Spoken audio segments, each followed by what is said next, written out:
In 1962, the most popular movies of the year ran the gamut from spy film to expansive epic to a courtroom drama dealing with race in a very 1962 way. Among these most popular films, there is one low-budget, B-level psychological thriller that became a sleeper hit, Whatever Happened to Baby Jane. A solid number 9 on IMDb's most popular feature films ranking for 1962, Whatever Happened to Baby Jane made $9 million at the domestic box office with a budget of $980,000. In recent pop culture, the film has only really been examined as a backdrop to the lore about the acrimonious, behind-the-scenes relationship between its two stars, two of the biggest stars of Golden Age Hollywood, Bette Davis and Joan Crawford. And to me, that's a shame, because we lose sight of the elements of the film that made it so popular in 1962. To give a brief synopsis, Whatever Happened to Baby Jane focuses on the relationship between former vaudeville child star Baby Jane Hudson, played by Davis, and her wheelchair-bound sister Blanche, played by Crawford, as they live together. After a car crash that we later presume was caused by Jane leaves Blanche paralyzed, Jane becomes her caretaker. Increasingly unstable and fed up with this arrangement, Jane slowly cuts off Blanche's access to the outside world, while she plans her comeback to fame and plots to do away with her sister for good. By this point, Davis and Crawford were both in their 50s and had cemented their status as legends. The film itself featured macabre shockers and a lot of psychological distress. And by putting these two elements together, the release of Whatever Happened to Baby Jane marked the creation of the Grande Dame Guignol subgenre that was especially popular throughout the rest of the 1960s and into the 70s. And that's really what I want to unpack in this video essay. What Grande Dame Guignol is, how it is exercised in this movie, and what other themes and gendered ideas this movie employs. Then, to zoom out of this case study in Whatever Happened to Baby Jane, I want to focus on why Grande Dame Guignol became such a popular genre for studios to reproduce. Put another way, my central research question is this: how does the Whatever Happened to Baby Jane text approach Grande Dame Guignol and other psychological themes relating to the film's main female characters, and how and why was the Grande Dame Guignol reproduced in other films for a brief period?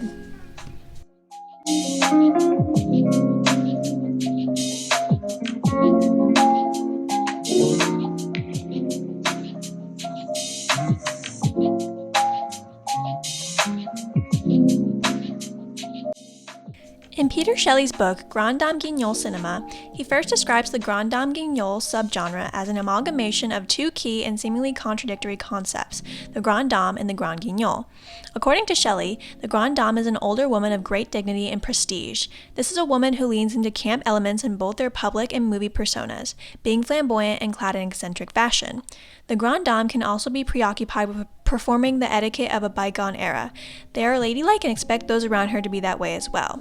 The other aspect of Grande Dame Guignol, the Grand Guignol, is French for big puppet show. The Grand Guignol emphasizes shock factor and explores themes of suffering, insanity, vengeance, and fear of the unknown.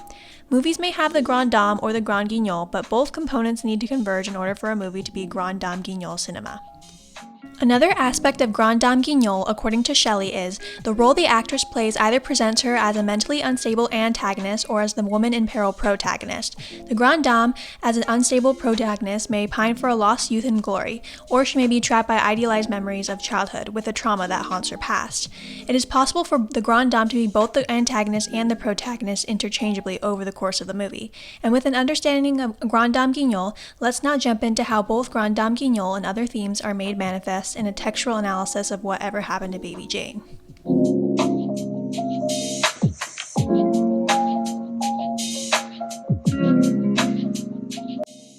In the beginning of Baby Jane, we are in the year 1917, when Baby Jane Hudson was at her peak fame as a vaudeville child star. In this sequence, she's ogled at by hundreds and forced to take song requests from the crowd. In these scenarios, she doesn't have any agency. She exists to service the desires of others, the crowd and her stage father, that is. But she is also literally commodified as she is made into a life-size doll to be sold at shows. Her childlike state is immortalized in this way. As Jane becomes increasingly mentally unstable, she turns to the doll of herself, displayed prominently in her house, often turning to it as her form of self-soothing. Blanche, too, a former movie star, was commodified in her youth as executives used her likeness to market films, and she also watches her young self as a way of self-soothing, as a way of feeling pride. The constant presence of the sisters' immortalized younger selves served to fulfill one of the main criteria of the Grande Dame Guignol, longing for the past. For Jane, she has been subject to commodification much longer than Blanche. She's only really known a life as a thing to be sold, and when she finds no one really wants what she's selling anymore, it's devastating. For Jane specifically, her whole identity was based on being a commodity. For both Hudson sisters, the recognition that comes as a byproduct of their commodification feels like love. In a way, then, it makes sense that Jane attempts to reclaim her childhood-era sense of love through her delusions of grandeur about a comeback. She, in particular, seems to resort to these delusions to avoid what Molly Haskell defines in her book, From Reverence to Rape, as the end, the winding down of love, change, divorce, depression, mutation, death itself. For the sake of contrast, to see how age contributes to the arc of the commodified, I want to point to another psychological thriller centered on a woman commodified in her youth. In 2014's Gone Girl, main character Amy Dunn's likeness was used by her parents in a series of Amazing Amy books. In both Baby Jane and Gone Girl, the commodified girl turns into the psychopathic woman. In the case of Amy Dunn, though, the public did express care and concern for her when she disappeared. Amy also had the privilege afforded to her by her youth and beauty to renounce her allegiance to being a cool girl. By contrast, it's hard to imagine the public caring about Jane if she went missing or was in crisis, nor would they consider her a cool girl in the first place. This is the struggle of the Grande Dame Guignol. Her mental anguish is not a cause for concern. It is just another way for the audience to ogle her, as she was ogled as a commodified child, to say, look at how unhinged she is. That's how Whatever Happened to Baby Jane ends, with a flock of people staring at and mocking her as she performs one of her childhood routines.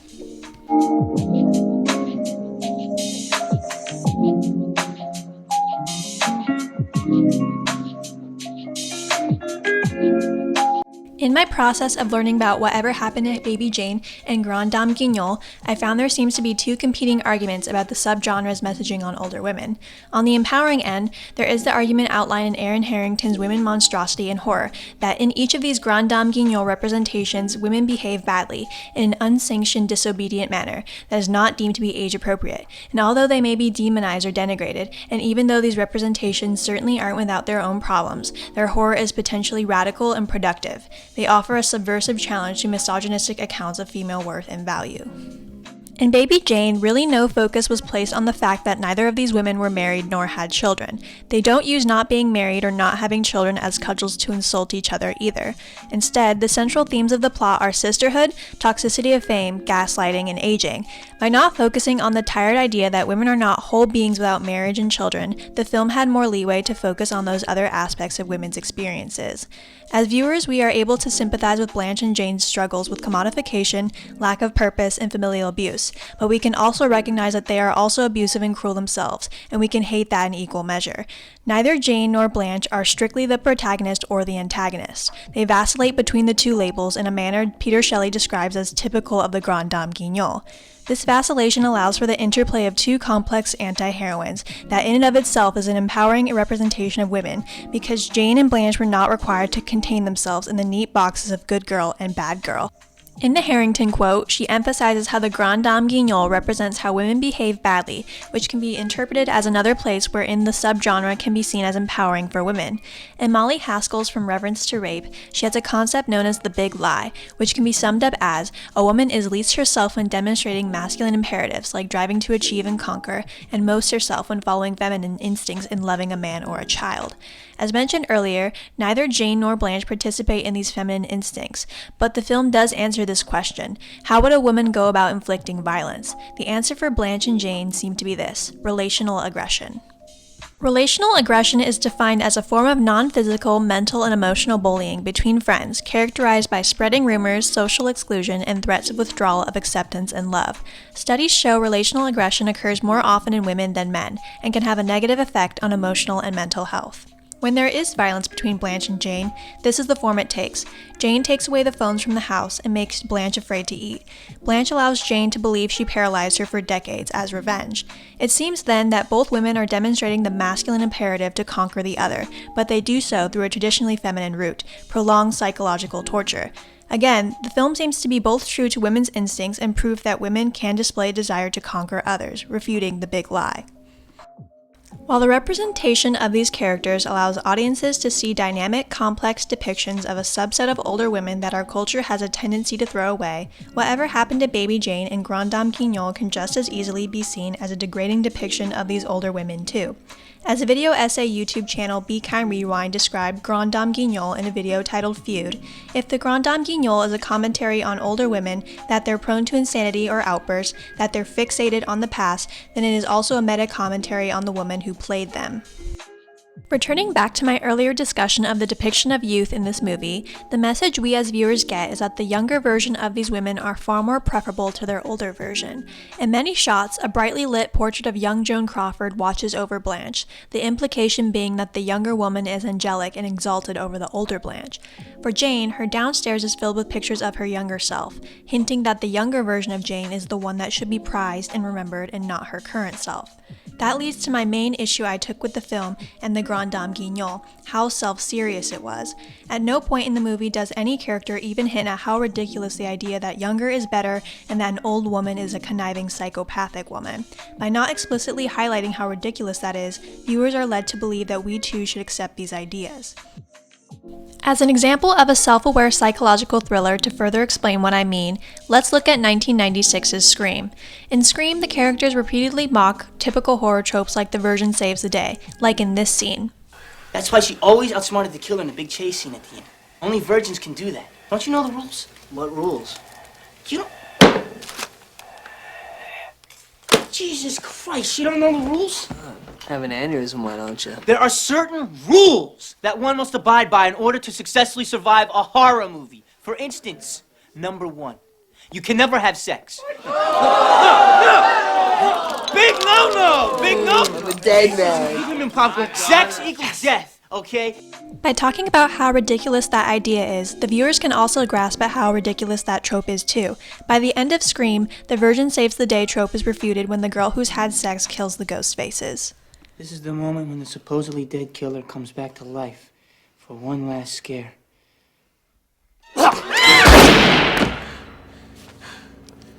Not in my movie. In Whatever Happened to Baby Jane, there isn't this self-awareness, and that can give the audience an excuse to laugh at Bette Davis and Joan Crawford and their age. Perhaps that was unintentional on the part of the writers and director.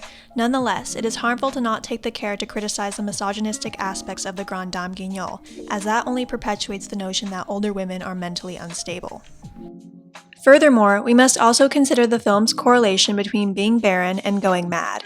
In another quote from Women Monstrosity in Horror Film, Harrington says, "The abjected, jettisoned, excluded thing then becomes a lightning rod for anxiety, a scapegoat into which trauma is displaced. Through a reaction of disgust or revulsion, we are not responding to the thing itself, but instead the cultural meaning bound up within the object." One could make the argument that the Hudson sisters' age and childlessness, coupled with their manipulations and cruelty, allows the film to be a lightning rod for moral panic over women who can't have or don't want kids. What will these women do with themselves if they're not raising children? What trouble will they get into? The answer in Whatever Happened to Baby Jane is that the barren woman will turn into a vengeful psychopath, and that implication only feeds conservative paranoia about women deemed uncontrollable. The lack of imagination of Grande Dame Guignol to paint older, childless, unmarried women as anything other than abusive and delusional is degrading. So while the film may allow its characters to exist outside some boxes like good girl and bad girl, in Grande Dame Guignol they are boxed into those abusive and delusional labels that don't allow older women to be portrayed as loving and rational. From these elements, Director Aldridge will fashion an experience of sophisticated suspense. The release of Whatever Happened to Baby Jane and its huge popularity signaled to studios that the Grande Dame Guignol movie could be successful. Executives realized that they could use the name recognition of older women and do cheap and quick productions to make back their investments. Throughout the 60s and into the early 70s, more studios were producing Grande Dame Guignol movies starring older studio system stars like Olivia de Havilland, Barbara Stanwyck, Geraldine Page, and of course Bette Davis and Joan Crawford. The Grande Dame Guignol of subsequent films closely mirrored Whatever Happened to Baby Jane, down to the titles. Films like Hush Hush Sweet Charlotte, Whatever Happened to Aunt Alice, and What's the Matter with Helen began appearing and followed similar plots as Baby Jane. Two older women interact with each other. They inflict psychological violence toward each other. At least one woman descends further into madness, and someone gets killed. The plots of Grande Dame Guignol movies are formulaic in that way, and are thus easy to write slight variations into. As pointed out in an article called Psycho Biddies Then and Now by Lindsay Zolads, the string of Grande Dame Guignol films arose at a point in film history that we will never see again. In the 60s and 70s, the hag horror genre arose for one reason, because of a sudden glut of aging ex-it girls from the talkie's first boom. Also, the dissolution of the studio system meant that they were suddenly without contracts and actively looking for work. There was also a nostalgic movie-going public with an appetite not only to see the actresses of their youth, but with a more perverse human desire to see how they had or hadn't held up. By the time many of these actresses starred in these types of movies, they hadn't had steady work in years, and were not deemed bankable leading ladies, as Betty Davis jokes about in this interview. And wherever he went with this film to raise money to make it, the Hollywood people would say, those two old broads, I wouldn't give you a dime. It was easy for studios to undercut the actresses' salaries as production heads preyed on the desperation from these women to work again. In fact, Crawford and Davis both agreed to lower their salaries in exchange for a share of the film's profits, again enticing the studio heads with a small budget and large returns. At the beginning of the trend, Grande Dame Guignol did make profits of millions of dollars, but in typical Hollywood fashion, formulaic remakes eventually grew tired, and the movies in the subgenre became sparse after the mid-70s. Though the subgenre eventually died out as the films became presumably unprofitable and the former glamour girl stars began passing away, we can see why the actresses themselves were compelled by Grande Dame Guignol and wanted to bring the Grande Dames to life. The characters were written and staged as dynamic, compelling, unbothered by men, and not necessarily explicitly punished because they committed a bad act, as was typical for women characters deemed amoral somehow in golden era Hollywood movies. Today's conditions likely wouldn't allow this many Grande Dame Guignol movies to be produced, as 1, the subgenre was defined by golden Hollywood actresses, and 2, we live in a post-women's liberation time that would have a more robust debate about the merits and faults of the subgenre than the 60s and early 70s. Even so, these films allowed older women's screen representation. Like Aaron Harrington said, these films were subversive by rebuking the idea that actresses must disappear once they grow older. Entire movies could be produced around their personas as older women. More broadly, the rise of the Grande Dame Guignol allowed producers to see that older women could be bankable in other genres. Though some actresses like Joan Crawford continued in the Grande Dame Guignol subgenre, others were able to find other opportunities post-Grande Dame Guignol. Olivia de Havilland and Barbara Stanwyck found roles on TV. Betty Davis starred in a lovely 1987 film called The Whales of August about a pair of older sisters that actually like each other, and Geraldine Page won an Oscar for A Trip to Bountiful 16 years after being in Whatever Happened to Aunt Alice. The brief success and reproduction of the Grande Dame Guignol showed how older actresses could be in demand, and that demand afforded many of these women the ability to find work beyond the subgenre later on. I began the research process for this video essay with a preconceived conclusion that I would find that Grande Dame Guignol was an anti-feminist subgenre.